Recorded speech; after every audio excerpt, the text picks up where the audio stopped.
Hello students, आज हम अपना सेकेंड यूनिट स्टार्ट कर रहे हैं, दैट इज़ करंट इलेक्ट्रिसिटी। और हम देखते हैं इसमें करंट इलेक्ट्रिसिटी को कि क्या है इसके अंदर में। तो जैसा कि हमने फर्स्ट यूनिट में पढ़ा था कि हमारे पास एक टर्म था चार्ज, और इस चार्ज के बारे में मैंने पिछले यूनिट में डिस्कस करा हुआ है कि इसके दो बिहेवियर हैं, एक स्टैटिक और दूसरी इसकी बिहेवियर है डायनामिक। जो स्टैटिक बिहेवियर था उसके लिए हमने इलेक्ट्रोस्टैटिक्स पढ़ा। अब जो डायनामिक बिहेवियर है इसका मतलब हमारा इलेक्ट्रिक करंट्स है। इतनी इंट्रो में इनिशियली दे चुका था पिछले चैप्टर में ही। अब हमारा इलेक्ट्रोस्टैटिक्स खत्म हो चुका है, अब हम स्टार्ट करते हैं अपना इलेक्ट्रिक करंट चैप्टर। तो चूंकि ये भी चार्जेस की ही प्रॉपर्टीज पे डिपेंड करेगा, क्यों? क्योंकि ये भी चार्ज का ही गेम है पूरा। तो जरा देखते हैं हम इसमें चार्जेस स्केल लेकर के किस तरीके की चीजें पढ़नी है। तो हम सबसे फर्स्ट इसमें डिस्कस करते हैं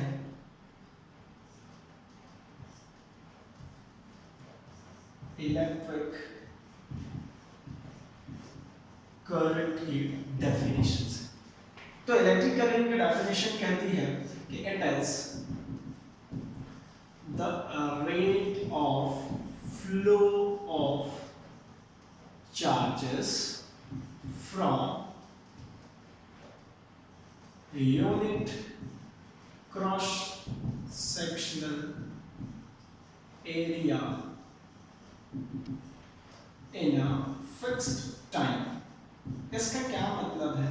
तो ये कहना चाहते हैं कि जो इलेक्ट्रिक करंट है is equals to the charge upon time। That means electric current को I से denote करते हैं, which is I equals to charge that is denoted by Q and time is T। Now हम discuss करते हैं इसकी unit को। तो चार्ज की यूनिट जो होती है वो होती है कूलम,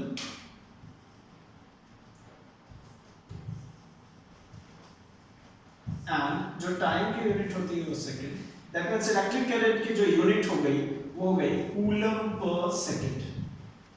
बट हम इसमें डिस्कस करते हैं यूनिटी के लिए। तो unity that means if 1 coulomb of charge flowing for 1 second then it is called 1 ampere। 1 ampere क्या है ये एम्पियर? तो इसको भी डिफाइन कर सकते हैं, if 1 कूलम ऑफ चार्ज, ठीक है, क्या करानी है? Flowing through unit cross sectional area by 1 second, then the current produced is called unit current or 1 ampere current। Fine. तो ये हो गया मेरा 1 एम्पियर करंट के लिए। तो आप चाहें तो इसको यहाँ तक पॉज कर लें, पॉज करने के बाद इसको नोट डाउन कर लें। मैं थोड़ा सा और आगे बढ़ता हूँ और हम डिस्कस करते हैं इसके थोड़े से आगे वाले टॉपिक पे, जो कि है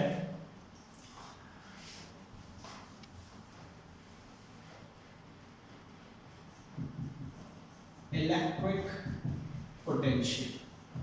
ये पीछे भी पढ़ चुके हैं, वो बिल्कुल सेम टू सेम है। मैं जानबूझ के यहाँ पे एक बार और पढ़ा रहा हूँ क्योंकि इससे मिलता जुलता एक टॉपिक आने वाला है हमारा इसमें। इलेक्ट्रिक पोटेंशियल, पोटेंशियल के लिए मैंने आपको डिस्कस करा होगा कि जैसे ही टर्म आ जाए हमारे पास में पोटेंशियल, इसका सीधा मतलब है वर्क डन से।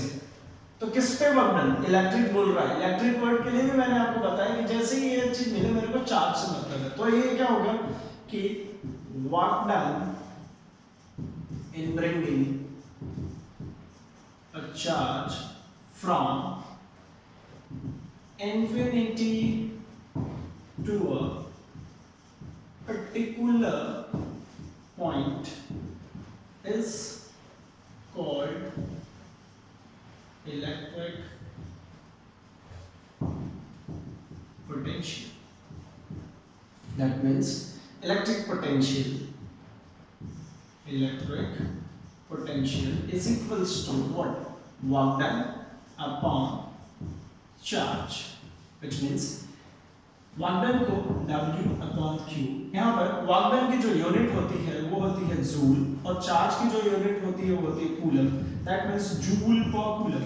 बट 1 वोल्ट किसको कहेंगे? 1 वोल्ट के डेफिनेशन में लिखता हूँ, तो 1 वोल्ट जो है अगर इसी को 1 जूल वर्क डन अगर 1 कूलम के चार्ज को ले आने में करना पड़े तो इसी को कहते हैं हम क्या? 1 volt. if 1 joule of work is to be done to moving 1 coulomb of charge from infinity to a particular point is called 1 volt of electric potential। आप चाहें तो इसको यहाँ पे पॉज करें, पॉज करके नोट कर सकते हैं या फिर इसको लिख सकते हैं।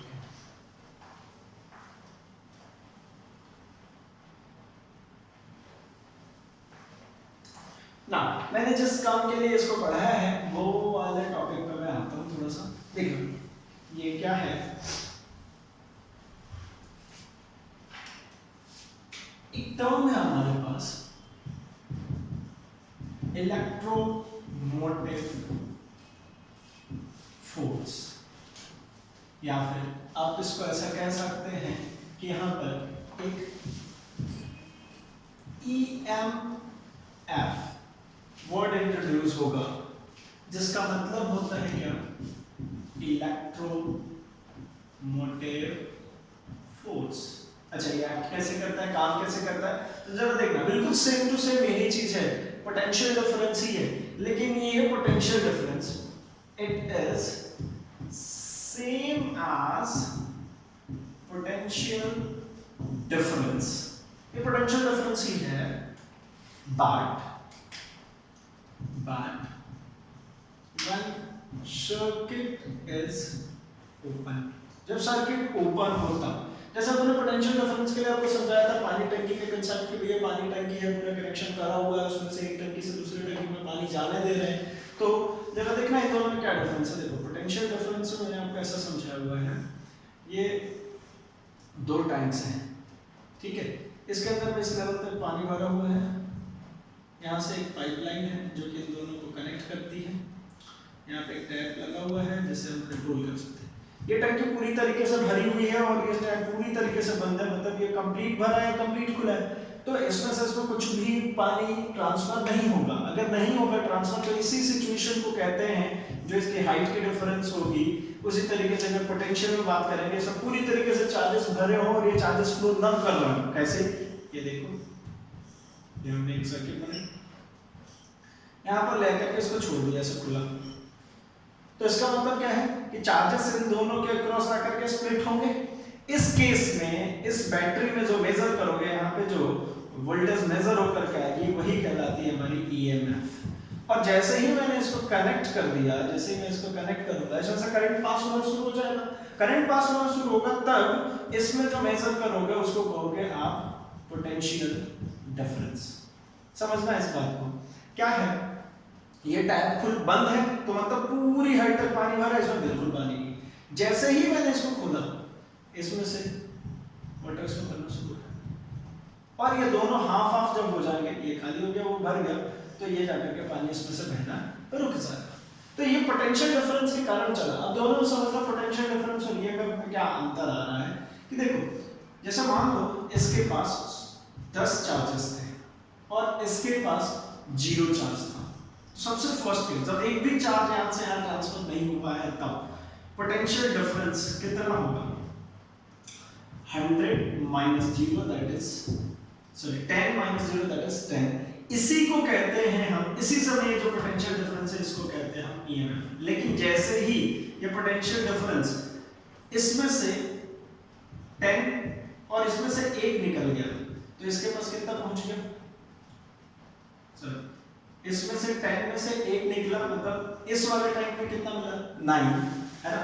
तो मैं एक कॉम्बिनेशन बनाते हैं, हमें देखना फर्स्ट स्टेज टैंक 1, ये टैंक 1 और ये टैंक 2 और इधर टैंक 2। बताना देखना कि भाई इसमें क्या कर रहे हैं हम, इसके पास 10 है और इसके पास 0 है, इन दोनों में कोई कनेक्शन ही नहीं है, this is called EMF. Second stage इसने 1 दे दिया तो इसके पास 9 बचा और इसके पास बचा कितना 1। अच्छा यहाँ पर मैं पोटेंशियल डिफरेंस भी लिखता हूँ, देखना पोटेंशियल डिफरेंस कितना है। तो इसका पोटेंशियल डिफरेंस कैसे निकालोगे, tank 1 minus tank 2, 10 minus 0 10, 9 minus 1 कितना 8, क्या है 8, इसमें से 1 निकला तो ये इसका लेवल हो गया 9, लेकिन इसका लेवल 1 अप हो गया, तो अब दोनों के बीच में पोटेंशियल डिफरेंस सिर्फ और सिर्फ कितना बचा है 8 बचा है।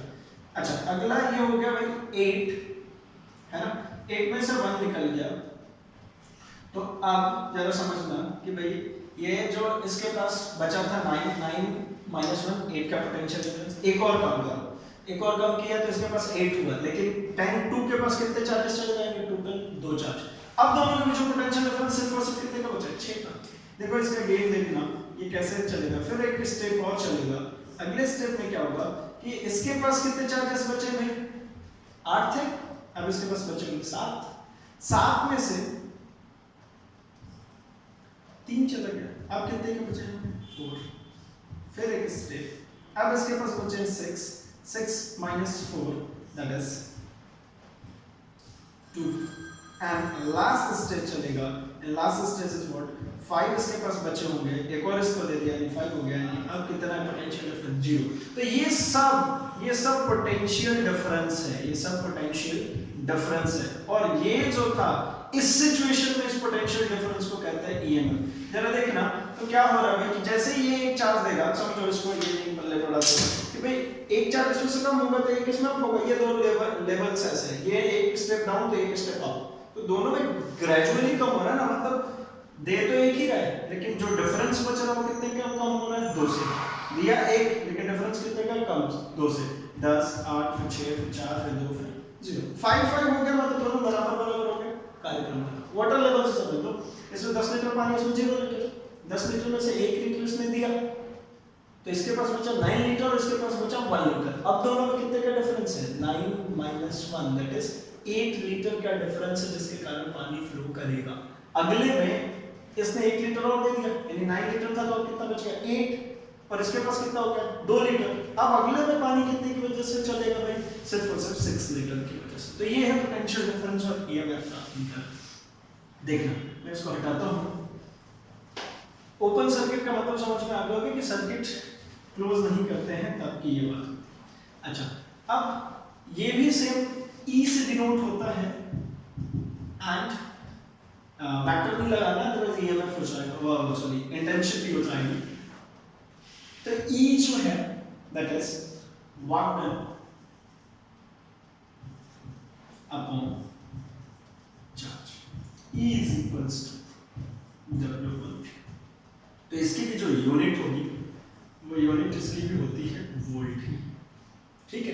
लेकिन आपको इतनी बात समझ में आ गई होगी कि ईएमएफ तब कहेंगे जब दोनों सर्किट ओपन हो और पोटेंशियल डिफरेंस कब कहेंगे जब वो क्लोज हो। अब जब इन दोनों के बीच में हम एक डिफरेंस लिखते हैं ताकि हमको समझ में आए कि ये क्या चीजें चल रही हैं हमारे पास में। देखिए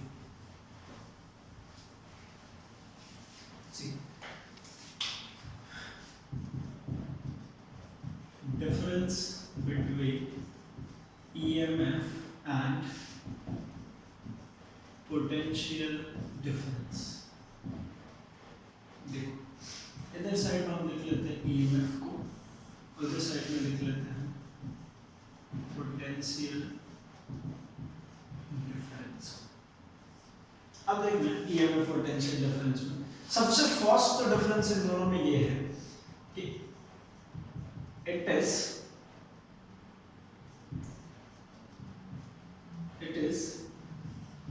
same as potential difference but in open circuit। इसमें इसी चीज को क्या लिखोगे, it is only possible in closed circuit. भाई सर्किट क्लोज होगा तो ही पोटेंशियल डिफरेंस मिलेगा। सेकेंड पॉइंट, इससे आपको एक चीज समझ में आई होगी कि इसकी जो value of EMF is larger or yeah, the value of EMF is larger than potential difference। आपको ये बात समझ में आ गई होगी, अभी मैंने आपको सिखाई जब सर्किट ओपन ही है, कुछ चार्ज चले ही नहीं, तो भैया ज्यादा ही रहेगा ना, दोनों टैंकियों में पानी खुला ही नहीं, तो डिफरेंस तो मैक्सिमम डिफरेंस होगा। इसलिए कहते हैं इसकी वैल्यू हमेशा क्या रहेगी, ज्यादा। ज्यादा का मतलब क्या भाई, जैसे सर्किट क्लोज करोगे थोड़े बहुत चार्ज मूव हो जाएंगे, जैसे ही एक चार्ज भी अगर मूव हो गया तो वो पोटेंशियल डिफरेंस हो गया, ईएमएफ नहीं। और एक चार्ज भी मूव हो गया तो पोटेंशियल डिफरेंस से कमी हो गई ना। मतलब कैसा कि अगर दोनों टैंक जो बनाए थे वो टैंक बिल्कुल बंद है, पानी ही नहीं बहा, तो वही होगा ना दोनों के बीच में हाइट का मैक्सिमम डिफरेंस। अगर थोड़ा सा भी पानी चला गया इसमें से इसमें तो हाइट के डिफरेंस में कमी आ जाएगी। तो ये क्या होगा, value of potential difference is smaller than the EMF। ठीक है, नेक्स्ट पॉइंट देख लेते हैं कि इसको है ना, जब ओपन है तो इसको रेजिस्टेंस पे कोई डिपेंडेंसी होगी क्या, जैसे it does not depends on the resistance of the circuit। भाई जब ओपन ही है तो रेजिस्टेंस कितना भी लगाओ फर्क ही नहीं पड़ना। लेकिन ये it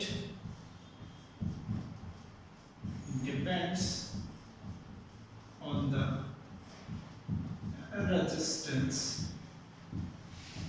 of the circuit, है ना। क्लोज सर्किट है तो मतलब इसके ऊपर रेजिस्टेंस का फर्क तो पड़ेगा नहीं, क्योंकि करंट पास होगा, करंट पास होगा तो मतलब वैरी करेगा वो सर्किट के अंदर में।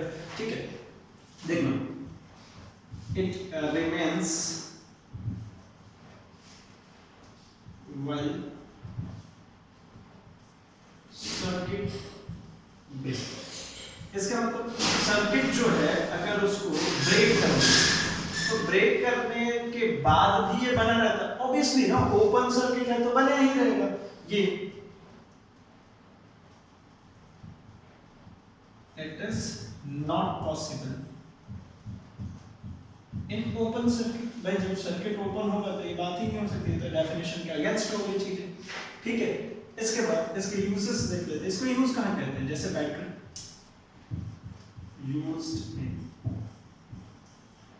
बैटरी देखिए, बैटरी में क्या होता है, पॉजिटिव टर्मिनल और नेगेटिव टर्मिनल बना करके छोड़ दी जाती है, उसमें जो जब तक कनेक्शन नहीं करते तब तक करंट पास नहीं होती है ना। इसी तरीके से इसको कहाँ यूज करते हैं भाई, पोटेंशियल डिफरेंस को, तो इन एनी सर्किट जहां पे करंट को हमको लेना है, जिस सर्किट में से करंट पास हो वहां पे हम इसको यूज करते हैं। ठीक है, तो इसको नोट डाउन करें, फिर इसके बाद आगे बढ़ते हैं।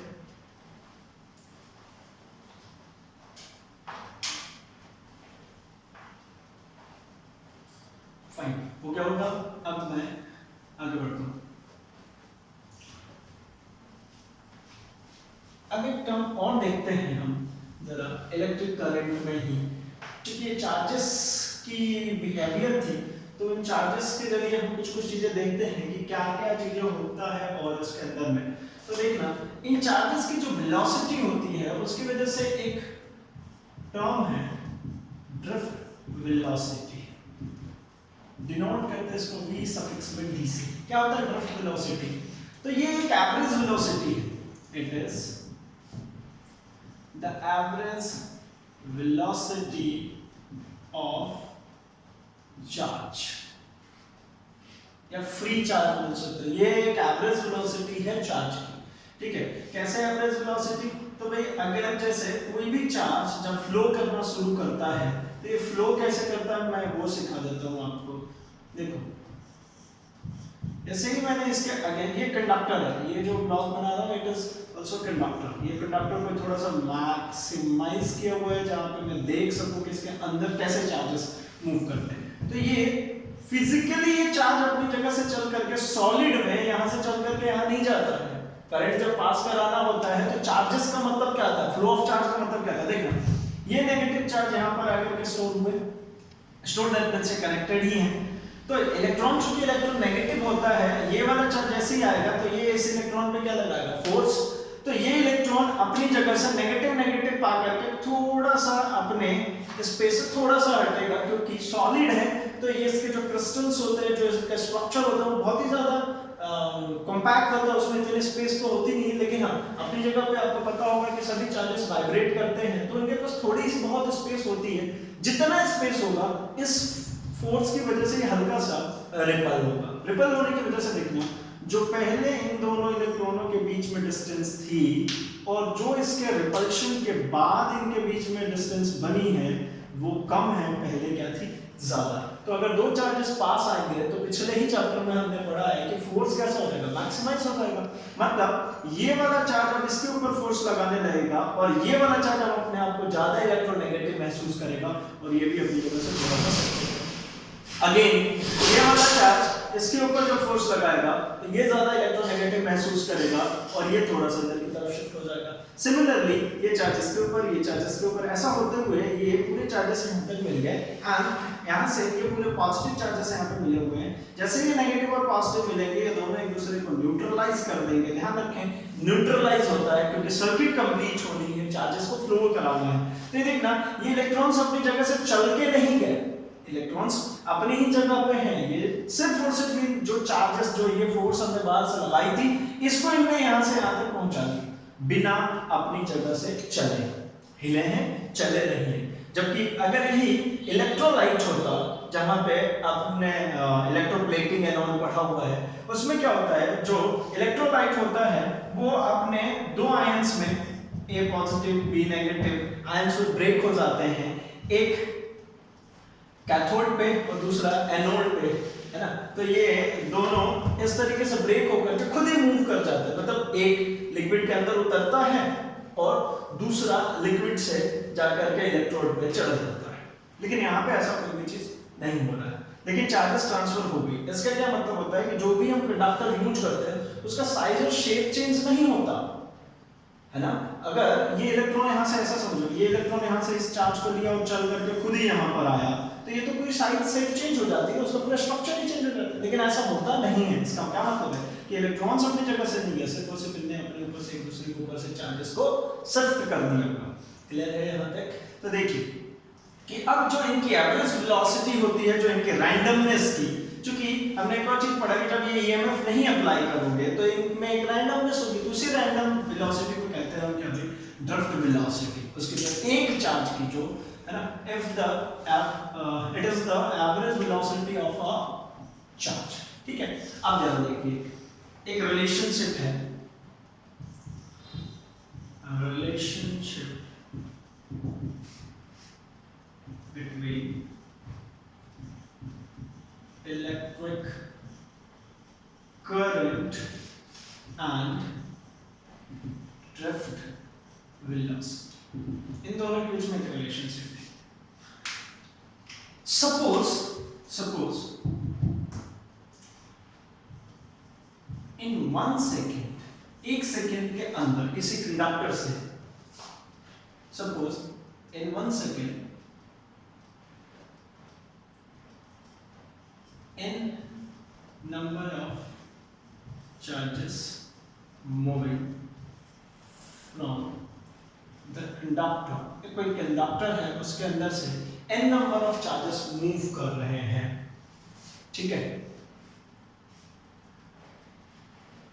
तो इस n की value, n number of charges moving from the conductor from, एक और चीज लिख लेते हैं, unit cross sectional area then ये जो n की वैल्यू है ये कितना लिखोगे भाई, क्या होगा? तो देखिए ये जो n होगा ये हमारे पास में a क्रॉस सेक्शन एरिया से vd वेलोसिटी से चल रहा है, तो एरिया इनटू वेलोसिटी, एंड है ना, जो क्रॉस सेक्शनल एरिया है उसमें a है और जो वेलोसिटी है उसकी वो v है, तो n की वैल्यू हो गई a vd। और मैंने कहा कि भाई ये जो मान के चलो इसके अंदर में बहुत सारे चार्जेस हैं, जैसे n नंबर ऑफ चार्जेस है, तो n अब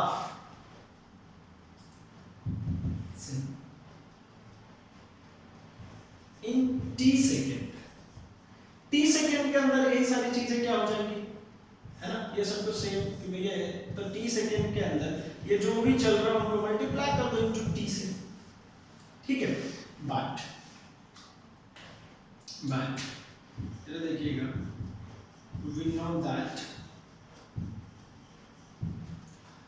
I is equals to q upon t, I is equals to q upon t, ठीक है।